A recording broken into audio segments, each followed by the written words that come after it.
Hey y'all, hey, we are back for another review of All the Queen's Men, and we're on season 2, episode 15, entitled Good Cop, Bad Cop.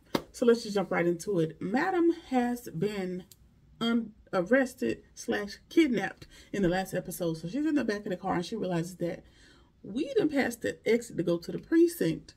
Who is you and why?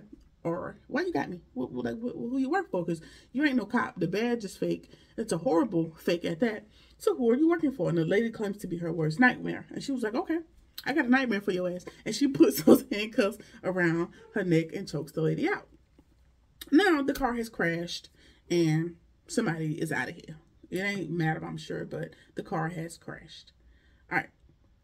Blue and runaway wife Jen, they just got done doing what grown people do, and Blue gives her a burner phone.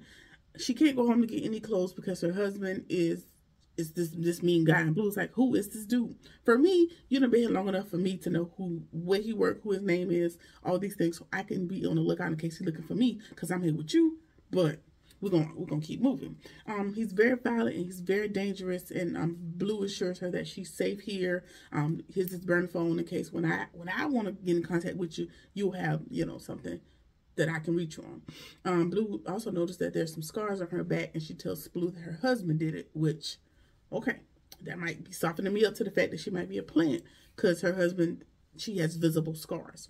She's saying her husband put them on her, and but then she took me out of being sketchy to right back in it, because, well, being apprehensive about her to right back in it, because she then says to Blue, hey, can you help me get a job at the club?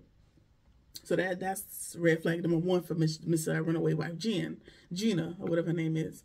And so Blue, don't let your guard down too much. Don't, I know you got a soft spot for her, or maybe you're just still mourning the love of your life that you had to kill on, for Madam, or in protection, in loyalty to Madam. But, don't jump too fast, too far, too hard, too soon. Okay? All right, so Tommy and Amp, they get to Madam's house, and they're frantically trying to figure out where she is and what's going on. And Tommy tells Amp, like, hey, she got trackers all over her, like in her shoes and her bra and her socks. Something's going to pick up. We just need to get the items, and we need to go get her. Amp isn't really sure if he's down with the mission, which is fair, because you're on house arrest. You really ain't supposed to be in this kind of life right now. So I'm not mad at you, but Tommy, he don't care. It's Madam, and he gonna go, by himself, or, pull a team or whatever he needs to do, but he's not gonna wait around for Amp to decide. He gonna get ready. So he calls Blue and tells her, like, listen, you need to come help us find Madam. And Amp is kind of still pissed because he held on to that basement almost homicide situation that happened to him. So he ain't really sure if he wanna, run off into the sunset to help his aunt. But eventually he's gonna come around, because duh, that's the nature of the show, right? All right. So he's not trying to go back to jail, like I already said, and somebody knocks on the door, and it's concierge. The only bad thing about it is potentially your wife got Madam kidnapped or killed, or wherever she is at this particular stage, and you show up right in the midst of all this, so it don't really look good. Bad time to show up. Awful timing.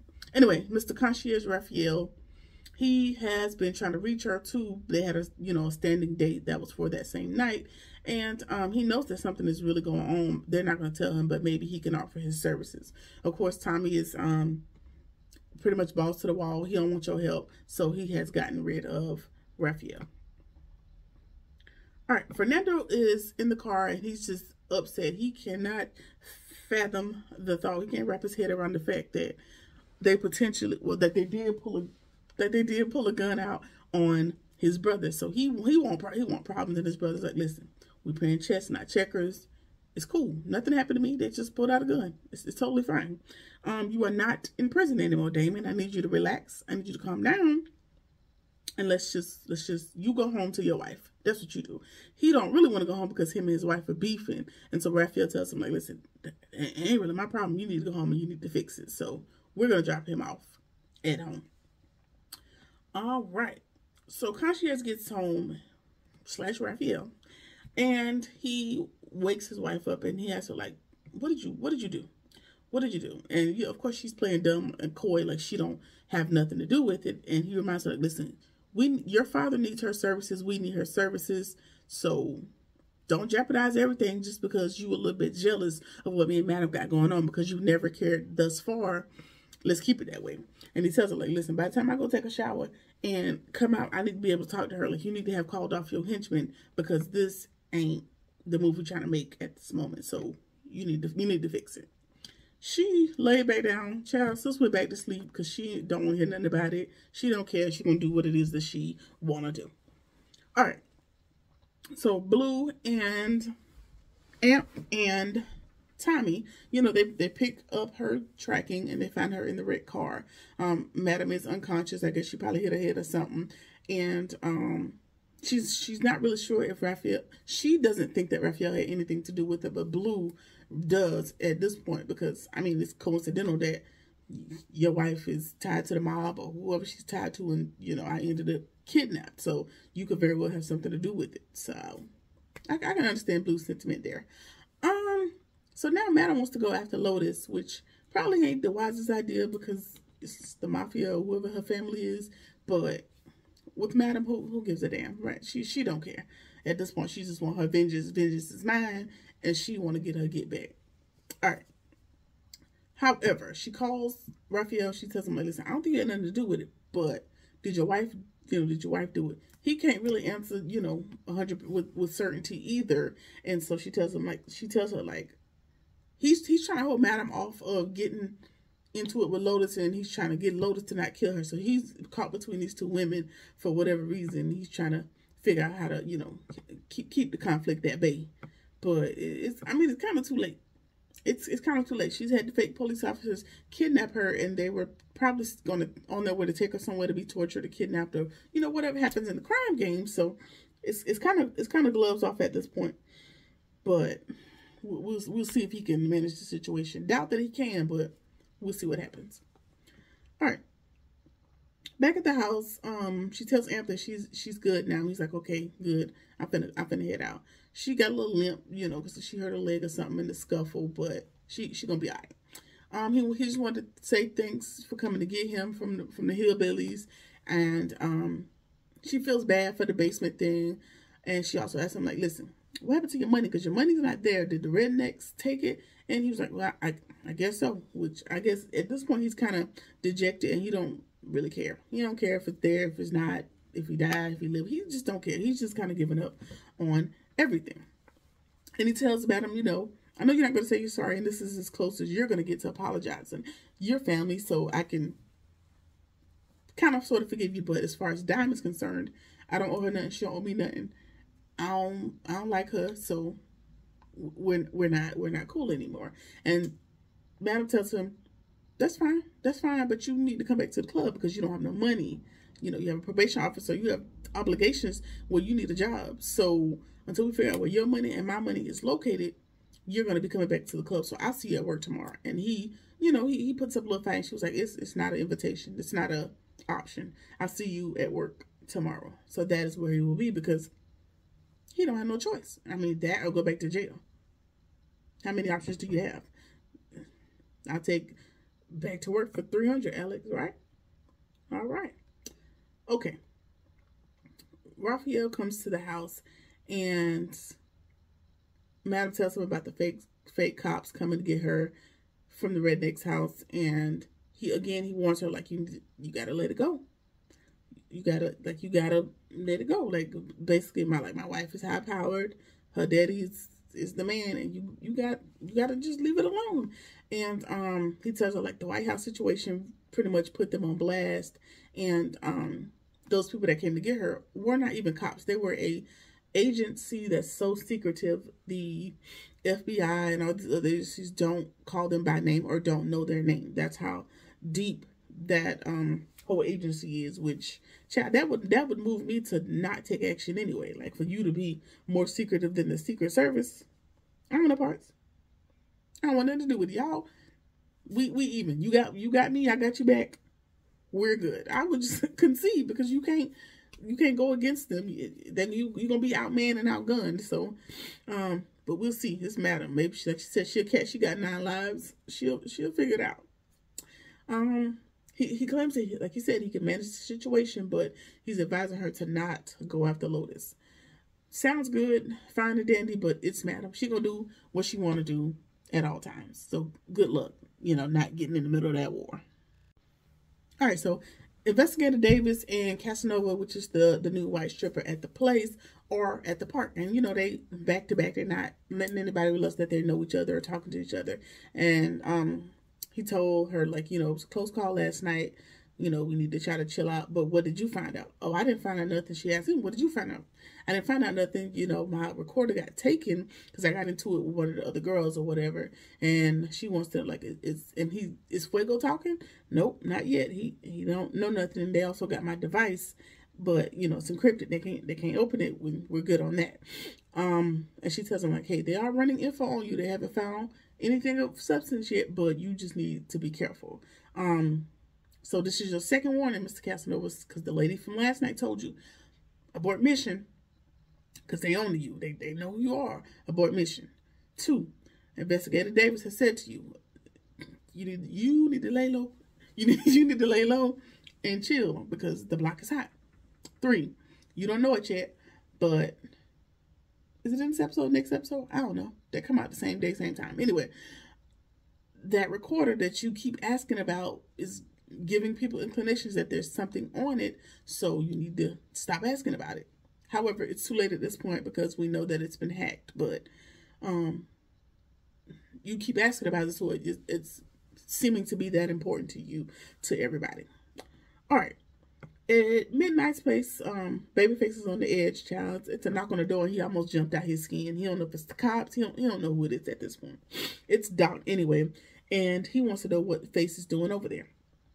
And then they're talking. They're about to tell him the situation, and Doc types a little message on his phone, and it's like, "I'm going to wire. Be quiet. Hush your damn mouth." And it was a good idea because Babyface was about to tell everything. He was about to tell everything that was going on with Patty or whatever. And he told them, like, so basically he's like, oh, let's go over the routine, turn the music up loud, blah, blah, blah.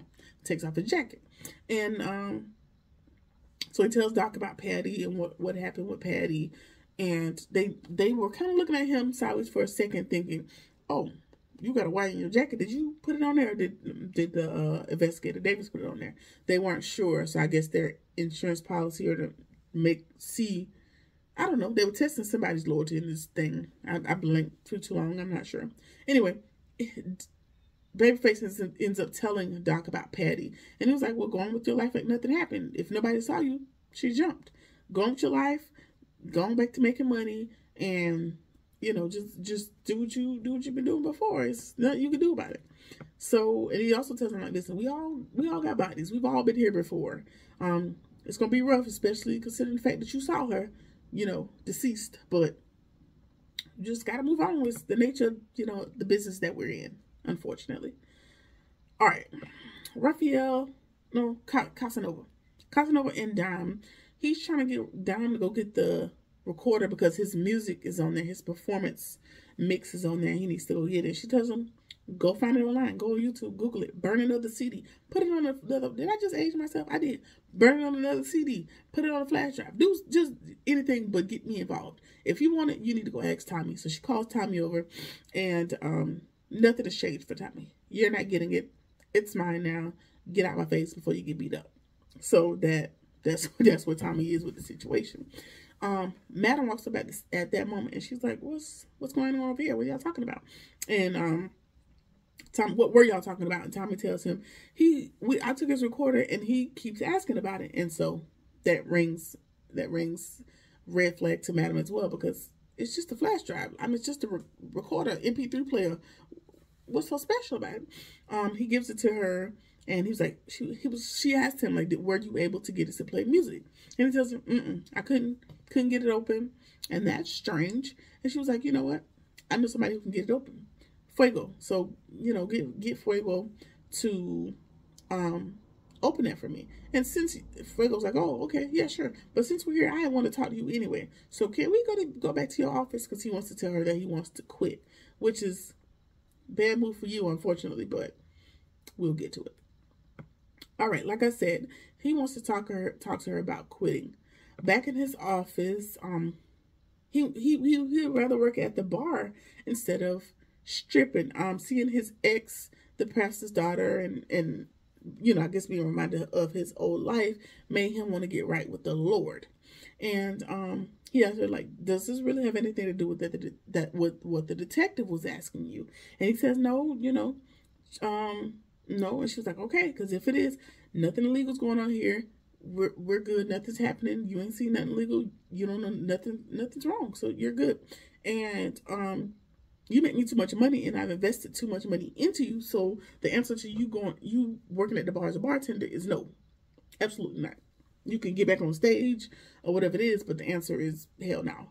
And then she gives him the recorder to look at and tells him to hack it, essentially. Which, in this moment, I wasn't confused, but it didn't make sound decision for me, because if you just told this man that he can't have his future that he wants and he needs to stay working for you, and then you go give him something to hack, he probably don't want to do you no favors. And if it were me, once you gave it to me to unhack, I'm going to unhack it and I'm going to go through it. And if it's valuable information that I can use for leverage, I'm going to keep it a bit for myself. But I don't know. Maybe we'll just go with it because it's TV, right? Sure. All right. Fuego is trying to open the recorder, and he realizes that it's encrypted. So, he's gonna figure it out. It's his field. He's in school for that type of thing. So, of course, he has the knowledge to get into it. So he'll get there. The new dude, Big D, I guess is his name. He's from the Sipping Paint that Patty ended up dead at. He was there, and that's when Blue came to recruit him. So now he's there to give his amateur performance to see if he could be down with the crew, right? So he tells him, so Fuego is confused because the man comes into the, change the dressing room, and he thinks, oh, okay, cool, now I get to be a bartender because there's a guy that's here to replace me. No, Fuego, you're so innocent that it hurts. It's just pitiful that you think you're going to get to walk away scot-free or undamaged or, with no blood on your hands. And by the end of the next episode, we'll know that that's impossible now at this point. But that'll be in the next episode. All right. Casanova and Trouble are talking, and he's pissed that she tried to set him up last night, and blah, blah, blah, blah, blah. He still has an attitude about it. Big D from Texas. Now, Big D is confusing to me because he looks to be Aboriginal. He's not that complex. He just has a lot going on. So he got this curly hair, like he's mixed, like he may have a parent of Caucasian descent. He's from Texas, and he has a deep New Orleans accent. And it seems to be authentic. Just maybe. It doesn't seem like one of the fake New Orleans accents. So he seems to be from New Orleans. He is from Texas, which, Hurricane Katrina displacement. Got that. Anyway, what did mess me up is his intro music. His intro music is, it's a fight song. And the song, his intro music is a song, right? And the song that he comes out to is, if you don't know the song, just go to YouTube and Google Walk Around the Club, F Everybody. So it's Walk Around the Club, F Everybody. Okay, whatever the rest of the words. So this is hype song. Like, this is I Want to Fight song. This is this dude's performance track. So it's very rough around the edges, obviously. And for me, it also seemed like a personal shot to Babyface, because as he's doing his little bumpy ground routine, like I said, to a fight song, which was a little awkward. He's just throwing up the middle fingers to Babyface, I guess letting him know, like, hey, I'm here to replace you. I'm the new guy on the block, so F you. So he walk around the club. Fuck everybody. That's his intro to the scene. It was just funny they picked that song. Everybody else got a little bumpy grind song, and he wanted those bowls. It was interesting. All right. Fuego goes to Madam. So he was able to unlock the encrypted recorder. I don't think, because it seems like he did it before he even went home. Like, he did it right there in the dressing room. It didn't take long or whatever. And he just gave it back to her unlocked. And Madam's going through it, and she realizes that he recorded conversations between her and Doc, but it was right after the investigator put the wire on him, so it was clean Basically like, oh, this lady don't know what she's talking about. Ain't no crime going on here, blah, blah, blah. It was the cover story. So it wasn't anything incriminating, but there were other things on there. And she's going to use it to her advantage. I'm assuming she's going to give it back to him, you know, so she can have leverage or whatever she plans to do with it. But for me, like I said earlier, if I was Fuego and you just told me I have to continue working here scripting because you don't want to give me a chance to do what I want to do with my education, and I was just here, I'm just here to dance and that's it.